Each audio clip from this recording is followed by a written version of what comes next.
or I have to question, is having 3 martinis too much? Well, if you ask the question, that means it's probably too much.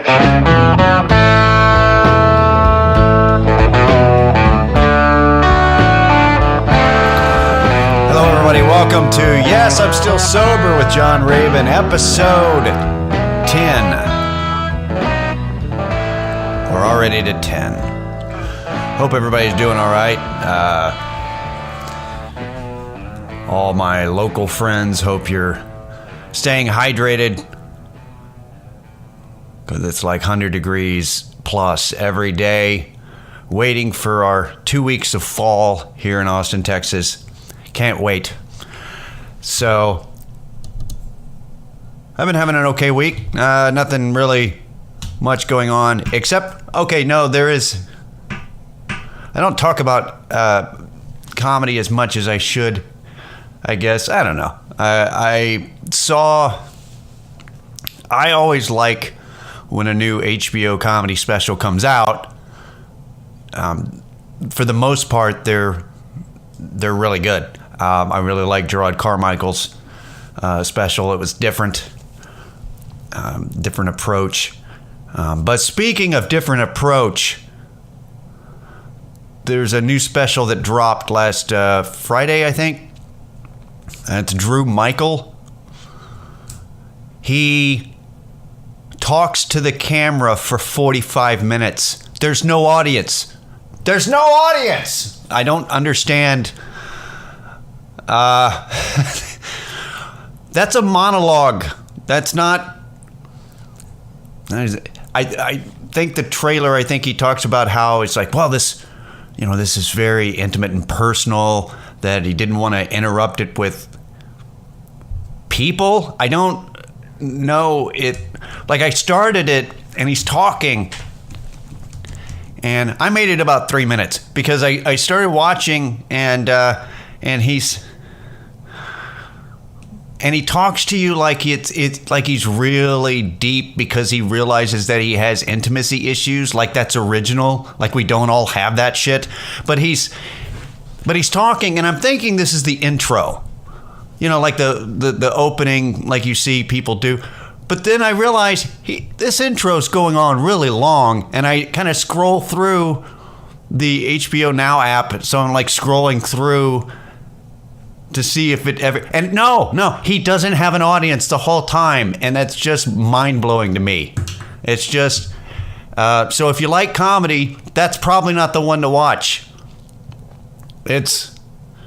What are we doing next? Is somebody going to do like a play, and then the main character goes off to the side and has a soliloquy, and that's the special?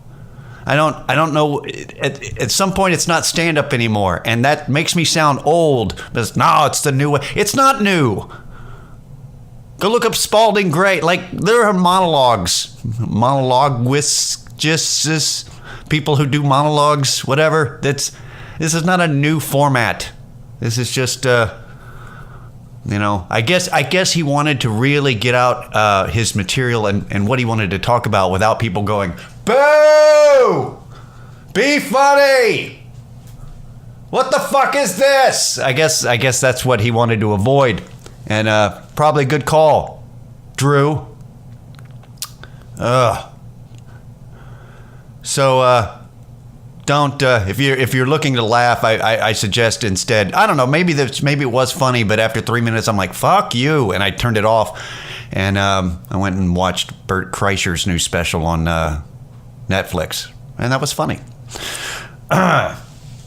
So if you're looking for a recommendation, I can tell you what not to watch. Anyway, that's about all that's really happened. I'm writing new jokes and going to open mics because I've been listening to my album, my forthcoming album stuff, and working on that, and got really tired. It's like, well, I'm not going to do these jokes again. I'm sick of hearing them. Man, I'm sick of listening to this asshole. So I know how some people feel. I think I said that before. So there's, I can finally talk about this because there's a former coworker of mine that since he's not working, since he's not my coworker anymore, I can talk about it. Because there was this, I'm going to call him Roy. That's not his name, but it's the best description. So Roy, like there was that moment where he just annoyed the shit out of me the whole time. Just absolutely, it was annoyed several of my senses, like just sound, smell, sight. I don't know. He bugged the hell out of me, and he was terrible at his job. So that's like a double whammy. But like his only saving grace was that he was nice, kinda. So, but the thing that is, and I got to bring it up because this makes me look bad, and I might as well be honest about it. So whenever we get new employees at the restaurant, I don't like change, like a lot of people. And so it's not that I'm not mean to people, and I'm not, I'm not warm. It's like, hi. That's about it, because when it comes to like back of the house, like cooks and prep and different people and busters and different stuff, people don't tend to work very long. They like show up and they're like, oh, this is good, and then they leave. So in the restaurant industry, people don't work there very often. So it's like, I'm tired of getting my heart broken. So I protect myself by not warming up to people. That's at least my excuse. So this guy shows up, and he's a shit kicker. He's a redneck, and that's fine. But like to the point where like the first day he's working, he's dipping, which is, he didn't do that again because he got told that, hey, that's you can't do that at work. But he spit in the trash can that I have that's like a foot from me. And we've said one thing to each other, is like, hi, and then he does that. And so the second thing that I say to him is, hey, it'd be really nice if you didn't do that shit again. So we started off well, because I said that, and he kind of stared at me, and it was at this moment he had this look in his eye, and I went, oh, this guy's an ex-con. Or an ex or a felon. I know the look. I've seen it. And you know what? I found out later. Yeah, I was right. But like he had the look of was like wanting to bow up, but also wanting the job. So like refraining himself from doing that. And I realized at that point, I was like, oh, okay, this is going to be interesting. We're going to have it out. And we did have it out like a couple of days later, because he would put dishes for me to wash in dumb places. Like he had no common sense on how to work in a kitchen. And so, and like I wouldn't say anything to him because I'm like, but he could feel that I was like I didn't make that noise, but like you can sense when somebody's like, and I said something to him and was like, and I was correcting him. And what happened is that the day that came to a head, I wasn't annoyed by him. I was annoyed by something else, but my tone was still whatever it is sometimes. And he goes, and he says, man, you don't have to talk to me like a fucking child, man. You talking to me like an adult. And I wanted to tell him, I'm like, hey, I talk to everyone like this. Like I wasn't talking down to him. I talk to everybody like they're dumb. It's like, you're not special, buddy. I talk down to everybody at work because people need to do their job right. So, and I realize that's high expectations in the food service industry, and probably shouldn't have those. But man, do your job, or don't come to work. The servers love me, by the way. They don't. No, they're fine. I do a really good job, so they put up with the fact that I don't suffer fools. I just don't. And But that was actually the good thing. So he and I went outside and yelled at each other for a little bit, but afterwards we kind of came to an understanding. And it was weird how my mind changed about him, because after we yelled at each other, I went, that guy's all right. I don't know why that is. That's like a dude thing where it's like some kind of alpha male bullshit where you're like, that guy stood up to me. Good for him. Nah, he's okay. So he was annoying from then on, but like we were fine. But I've been meaning to talk about that. It's just a weird thing. But there was always this thing. He always kept going. Yeah, I gotta come out and see you do comedy sometime. And I was like, yeah, please don't. Yeah, and so he never did though, and he didn't get my contact information or started following me. And then he's not working there anymore. So it's like, dodged a bullet. So, my 18-year-old coworker said that when I found out he wasn't working anymore, that I started dancing. And I don't think I was, but he emphatically said I was that excited that he wasn't working there anymore, which is kind of fucked up, but. You know what? If you're going to be annoying, at least be good at your job. Like, do one or the other. If you're bad at your job, be cool. Like, he's really cool. It's okay that he sucks. Like, one or the other. You can't be bad and annoying. It's a bad combination. Playing bad country music. Like, he had his own speaker.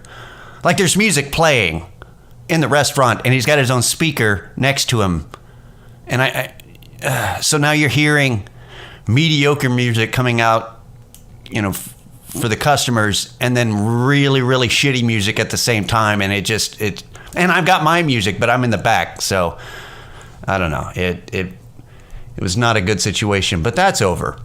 Another thing about the 18-year-old. Who listens to this, and I normally don't talk about him, but the other day he, because he's a busser, and then like the second, like he assists me by like running stuff on the weekends, like all the clean dishes, he runs them out so that I can just pound out dishes as they're coming in, and he stacks all these cups like dangerously high. And I'm like, you're going to take all of those at once? And he goes, yeah, 2 trips are for pussies. Taking 2 trips are for pussies. And I went, that sounds familiar. And he goes, yeah, you said it. And I went, oh, shit. That's right. I did say that. I was kidding, but, oh, man. I have an opportunity to be a good influence on a young adult. And I am dropping the fucking ball because I'd rather be funny. That's just the way it is. Yeah, I could be a good role model, or I could be hilarious. I'm going to go with hilarious. That's just who I am. That's just what we're going to do. It doesn't, sorry. It's a moral failing of mine. That's actually a point I like to make. If you're going to rather be funny than good, social media, of course, makes us all, we're very judgy. Everyone's very judgy. It's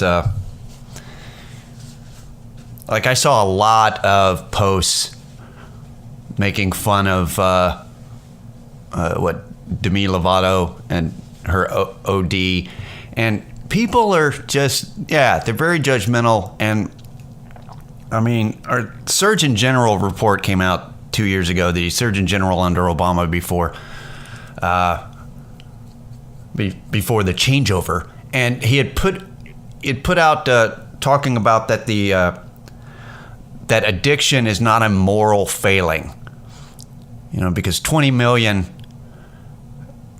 Americans suffer from addiction disorder or whatever they call it. I don't know what they call it now, but yeah, and it's it's a brain chemistry thing. It's not a moral failing, and that's kind of the difference between the different programs and AA, because AA does make it out to be a moral failing, and it's almost like that's one of the downsides that I don't like about the 12-step, is that it's got the huge undertone of well, you got to be a better person, and that's the really dated part.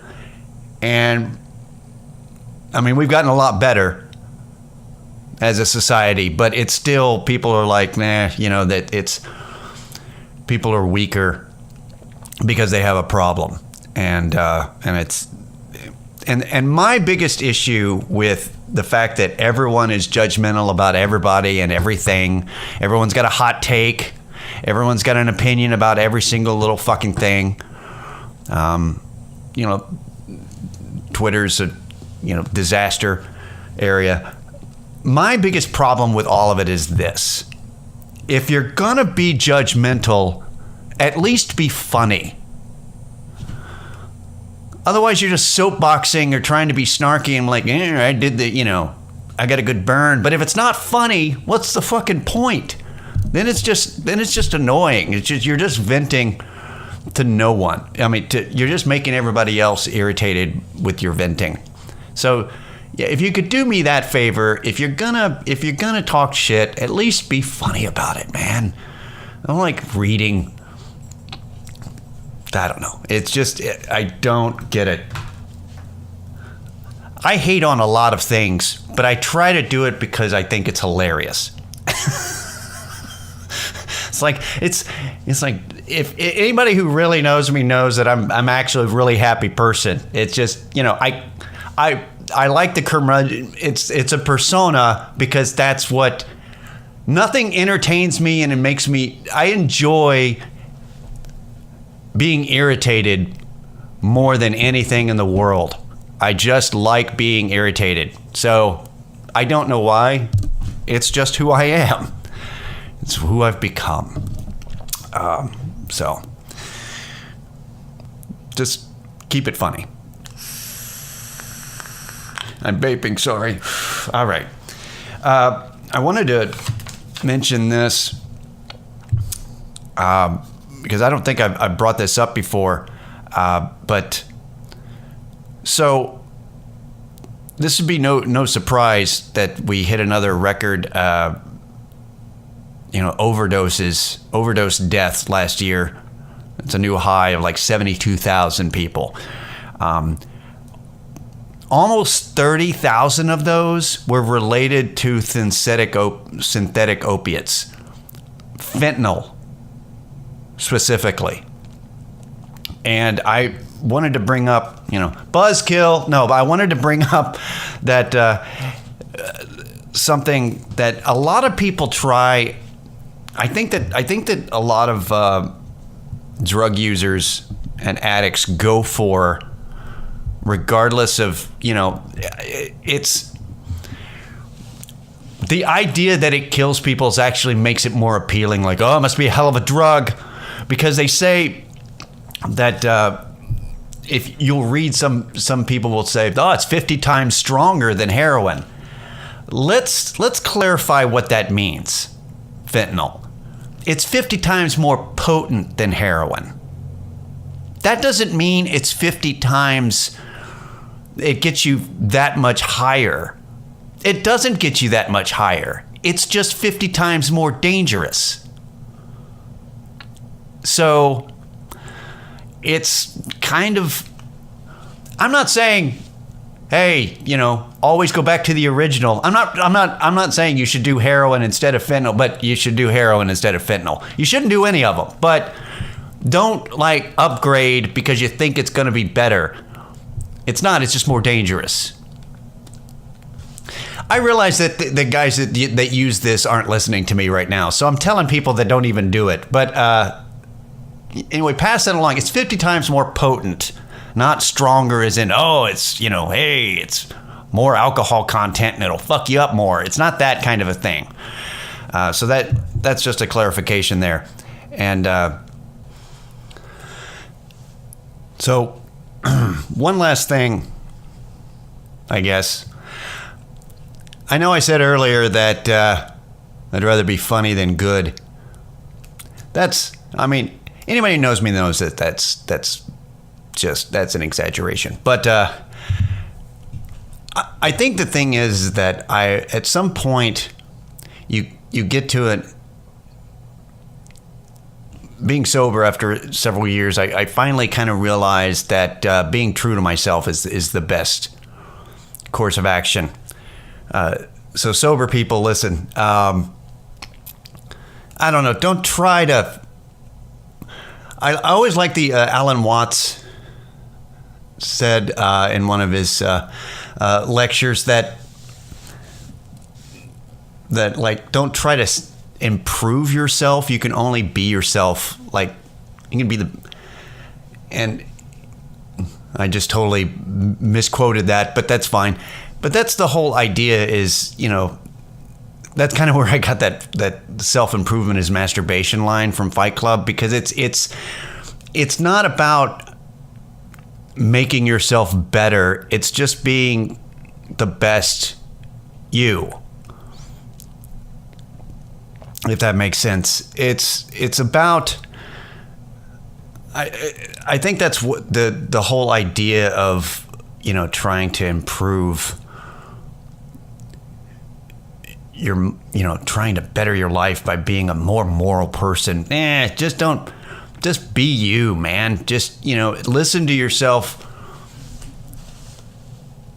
more honestly, just a more honest you and what you know what's right and wrong. And it's just about saying fuck it less, fuck it, and then just doing whatever. That's really what when things started improving for me is when I started doing that. When I started doing, like at the very beginning when I sobered up, I started doing kind of like the, like the Seinfeld episode where George does the exact opposite of what his intuition told him to do. It's kind of like that, but one of the, but in more of a sense, when I got a thought that like, man, I ought to do this, but I don't want to, I would do it. That's how I kind of started. And I don't do that as much anymore.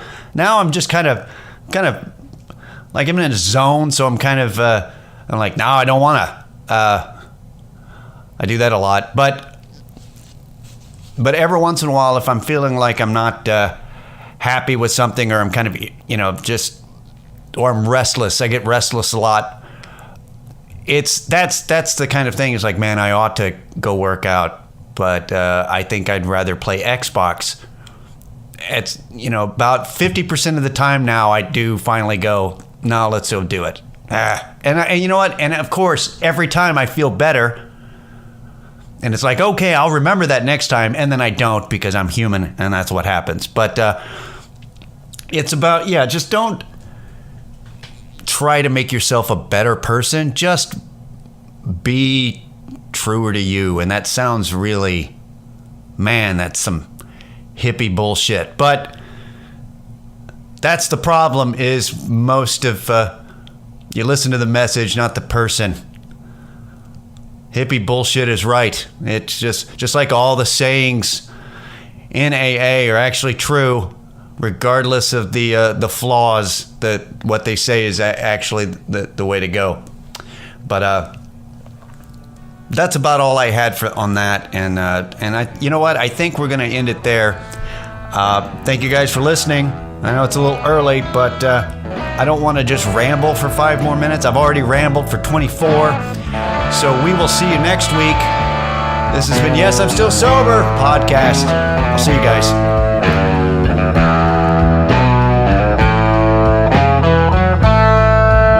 Red wine, a little smoke.